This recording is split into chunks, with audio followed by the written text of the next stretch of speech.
Selamat pagi Bapak Ibu Saudara-saudari yang terkasih di dalam Tuhan Yesus Kristus. Kita berjumpa kembali dalam sapaan dan renungan pagi GKI Salatiga, Senin 28 Maret 2022 bersama saya Rina Emsen. Sebelum kita merenungkan firman Tuhan, marilah kita berdoa. Ya Tuhan, kembali kami menghampiri hadirat-Mu, seraya mengucap syukur atas penyertaan Tuhan atas hidup kami. Kami boleh ada menikmati hidup sampai detik ini, semua karena kemurahan-Mu saja. Kami akan merenungkan firman-Mu di pagi ini. Mampukanlah kami Tuhan untuk memahami maksud firman-Mu. Amin.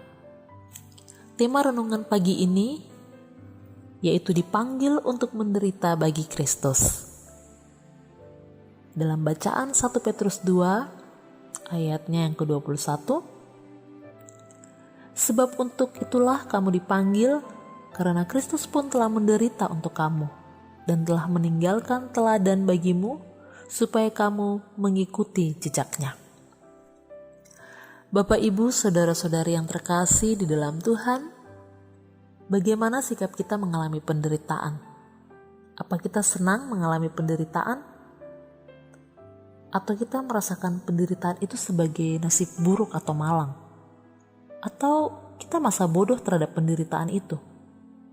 Penderitaan itu bisa berupa penyakit, kegagalan, tekanan, ancaman, kemiskinan, ketidaksesuaian, kesalahpahaman, perselisihan, perang, bencana alam, bahkan kematian, dan lain sebagainya. Setiap bagian itu merupakan pengakuan bahwa hidup kita tidak terlepas dari penderitaan. Entah karena perbuatan kita, atau perbuatan orang lain, atau dampak dari sesuatu yang tidak dapat kita kendalikan. Dalam bacaan kita saat ini, berbicara tentang penderitaan-penderitaan Kristus sebagai teladan. Hal ini disampaikan Rasul Petrus karena ia telah belajar arti penderitaan Tuhan Yesus Kristus. Oleh sebab itu, Rasul Petrus menulis surat kepada orang-orang Kristen yang tersebar di Pontus, Galatia, Kapadokia, Asia Kecil dan Bitinia untuk mengarahkan hidupnya kepada pola Kristus yang menderita atau mengikuti jejaknya. Orang-orang Kristen dinasihati untuk belajar dari penderitaan Kristus. Orang-orang Kristen diajak untuk mengikuti jejak Kristus yang menderita karena kita yang dulu tersesat seperti domba, tetapi kita telah kembali kepada Yesus karena anugerah keselamatan yang telah dikerjakan lewat penderitaannya. Bapak, Ibu, serta saudara-saudari yang terkasih di dalam Tuhan, apa makna teladan dalam penderitaan Kristus bagi kita di masa sekarang dalam memperingati minggu-minggu sengsara Tuhan?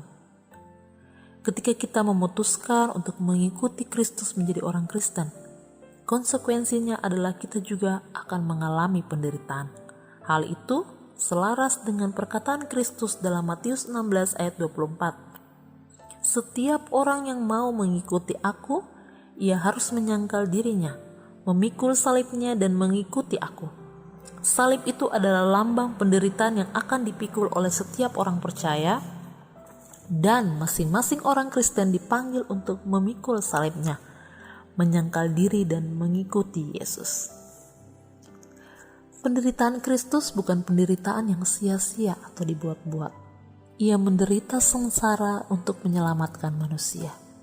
Itulah yang patut kita teladani, bahwa kita pun bersedia menderita karena kehendak Allah dan bukan penderitaan karena kita buat-buat atau perbuatan dosa, seperti mencuri, narkoba, membunuh, bahkan bunuh diri dan lain sebagainya.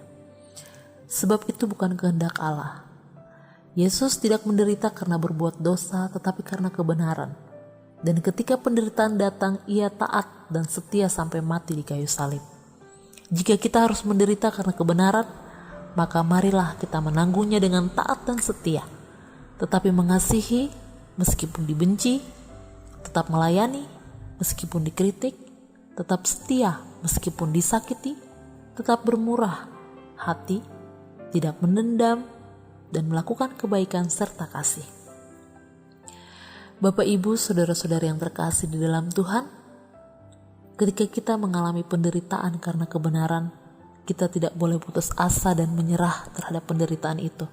Tetapi ingatlah bahwa Ia tidak pernah meninggalkan kita, karena Ia berjanji menyertai kita sampai kesudahan akhir zaman. Amin. Marilah kita bersatu dalam doa.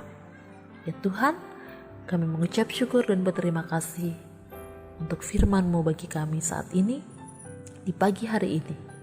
Kiranya firman-Mu boleh tertanam dalam hati kami dan kami boleh melakukan dalam kehidupan kami hari lepas hari. Terima kasih Tuhan, hanya dalam nama-Mu saja kami telah berdoa dan mengucap syukur. Haleluya, amin. Selamat pagi, selamat beraktivitas bagi kita semua. Tuhan Yesus memberkati.